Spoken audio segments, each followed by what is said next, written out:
हाँ, प्रार्थना में अद्भुत शक्ति होती है। हम सभी ईश्वर से प्रार्थना करते हैं। प्रार्थना का विशेष अर्थ होता है प्र अर्थात विशिष्ट या श्रेष्ठ, अर्थना अर्थात निवेदन। प्रार्थना का अर्थ है विशिष्ट या श्रेष्ठ निवेदन। यह विशेष या श्रेष्ठ निवेदन जुबान से नहीं, दिल से होना चाहिए, क्योंकि ईश्वर तो उनकी भी सुनते हैं जो बोल नहीं सकते। प्रार्थना सच्चे मन से की जाए तो ईश्वर अवश्य ही पूरी करते हैं। चलिए एक कहानी सुनते हैं, फिर यह निश्चय करते हैं कि क्या सच में भगवान प्रार्थना सुनते हैं, और यदि सुनते हैं तो उसे पूरा किस तरह करते हैं। बालेश चंद जैन ने एक बहुत ही सुंदर कहानी लिखी है। कहानी कुछ यूं है। रात 10 बजे लगभग अचानक मुझे एलर्जी हो गई। घर पर दवाई नहीं, न ही इस समय मेरे अलावा घर में कोई और। श्रीमती जी बच्चों के पास गोवा और हम रह गए अकेले। ड्राइवर भी अपने घर जा चुका था। बाहर हल्की बारिश की बूंदें सावन महीने के कारण बरस रही थी।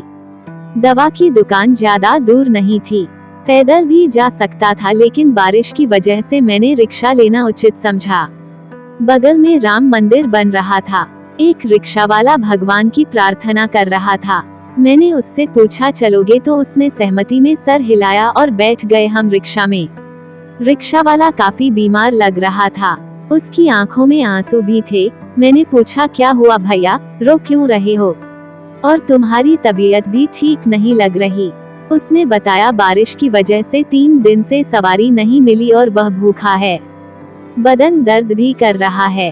अभी भगवान से प्रार्थना कर रहा था कि आज मुझे भोजन दे दो, मेरे रिक्शे के लिए सवारी भेज दो। मैं बिना कुछ बोले रिक्शा रुकवाकर दवा की दुकान पर चला गया। वहाँ खड़े खड़े सोच रहा था, कहीं भगवान ने तो मुझे इसकी मदद के लिए नहीं भेजा, क्योंकि यदि यही एलर्जी आधे घंटे पहले होती तो मैं ड्राइवर से दवा मंगाता। रात को बाहर निकलने की मुझे कोई जरूरत भी नहीं थी, और पानी ना बरसता तो रिक्शे में भी ना बैठता। मन ही मन भगवान को याद किया और पूछ ही लिया भगवान से, मुझे बताइए क्या आपने रिक्शा वाले की मदद के लिए मुझे भेजा है। मन में जवाब मिला हाँ। मैंने भगवान को धन्यवाद दिया। अपनी दवाई के साथ रिक्शे वाले की भी दवा ली। बगल के रेस्तरां से छोले भटूरे पैक करवाएं और रिक्शे पर आकर बैठ गया। जिस मंदिर के पास से रिक्शा लिया था वहीं पहुंचकर मैंने रिक्शा रोकने को कहा। रिक्शा वाले के हाथ में 30 रुपए दिए, गर्म छोले भटूरे का पैकेट और दवा देकर बोला, खाना खाकर ये दवा खा लेना, एक गोली, ये दोनों अभी और 1-1 कल सुबह नाश्ते के बाद। उसके बाद मुझे आकर फिर दिखा जाना। रोते हुए रिक्शे वाला बोला, मैंने तो भगवान से 2 रोटी मांगी थी, मगर भगवान ने तो मुझे छोले भटूरे दे दिए। कई महीनों से इसे खाने की इच्छा थी।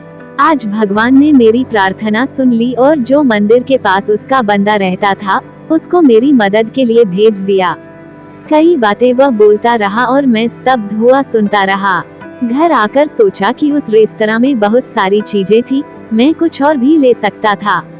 समोसा या खाने की थाली पर मैंने छोले भटूरे ही क्यों लिए। क्या सच में भगवान ने मुझे रात को अपने भक्तों की मदद के लिए ही भेजा था। हम जब किसी की मदद करने सही वक्त पर पहुंचते हैं तो इसका मतलब उस व्यक्ति की प्रार्थना भगवान ने सुन ली और हमें अपना प्रतिनिधि बनाकर या देवदूत बनाकर उसकी मदद के लिए भेज दिया। इसीलिए कहते हैं, अचानक आए परोपकार, दान और मदद के मौके को ना गवाएं। क्या पता ईश्वर ने आपको मौका दिया है उनके प्रतिनिधि के रूप में।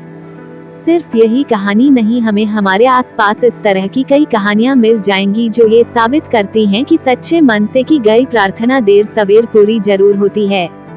आज मैं आपको इस वीडियो के माध्यम से प्रेयर या प्रार्थना की शक्ति बताई। मैं मानता हूँ यदि आप सच्चे मन से पूरे दिल और दिमाग, फीलिंग और विश्वास के साथ यदि आप प्रार्थना करते हैं तो आपका प्रार्थना 100% काम करता है।